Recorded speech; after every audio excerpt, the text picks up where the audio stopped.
What's going on, everybody? Welcome to the Trucker Style Sean YouTube channel, where we normally talk about either starting and becoming an owner-operator, running a fleet, maintenance, and just all-around trucking. If you haven't already hit that subscribe button, go ahead and do that now. I'll wait. Alright, well, thank you for hitting that subscribe button, and yeah, we'll get on with the video now. I'm back. Alright, you guys. In today's topic, I'd like to talk about one reason why having a giant mega trucking company could lead to a downfall a little bit. Now, when I say that, I don't mean like the giant mom and pop operations where they have like 100 trucks where it's all family run and everything. No, it's not what I'm talking about. What I'm talking about is giant corporations which employ, say, thousands of other people other than drivers, and they expect the profits off of this low freight rate market to be able to pay for everything.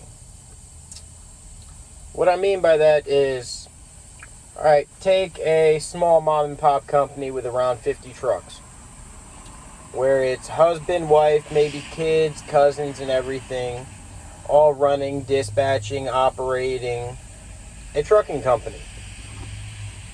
Now, as long as those people aren't completely greedy, paying themselves out of the profits the trucks run and make isn't that hard to grasp in a trucking company, opposed to, say, a giant corporation where it employs 1,000, 1,500 people to also do everything, whether it be dispatch, planning, things like that. Now, you got to figure the average rates nowadays are a lot lower than they used to be. For some odd reason, I blame the brokers and just drivers hauling cheap freight. But with the rates as low as they are right now, can you justify paying that many extra people out of the profits of the truck after paying drivers, maintenance, fuel, insurance, everything? I mean, what we pay the drivers now, it's still stayed the same, but profit margins definitely haven't been what they used to be. So say 3 years ago, the truck would normally, even just running local, gross around $5,000 a week. Nowadays, doing the same freight, you're looking at around $3,500, $4,000 a week, just because freight rates have went down. Not saying it's not a good thing to get into the industry right now. All I'm saying is freight rates have definitely killed a lot of the big operations and made it a lot harder to not just become a fleet owner, but actually running a full-fledged trucking company.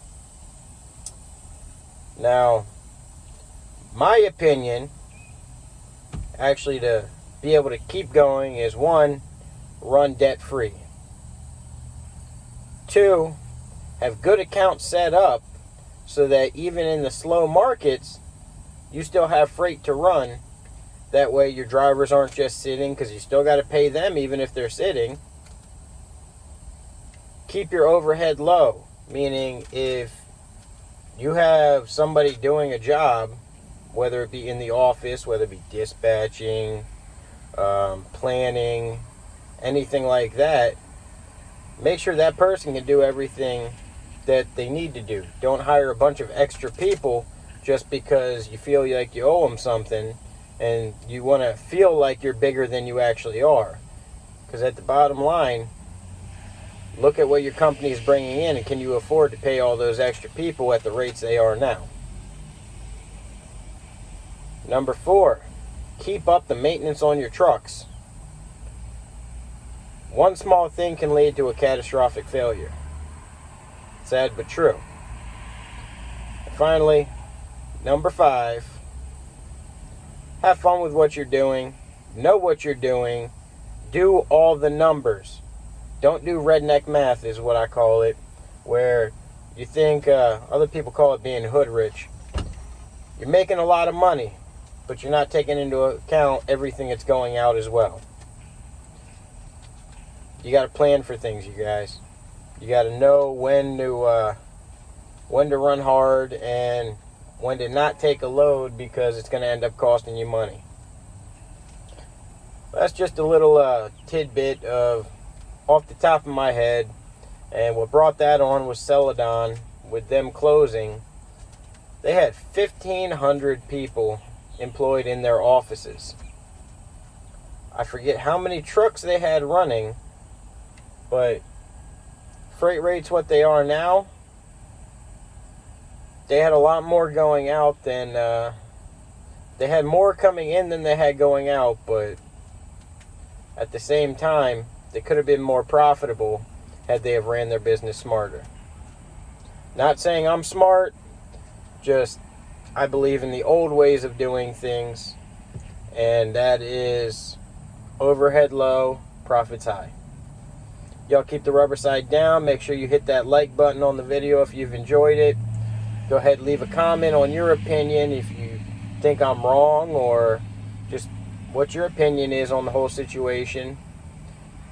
And make sure y'all are subscribed. Later, y'all.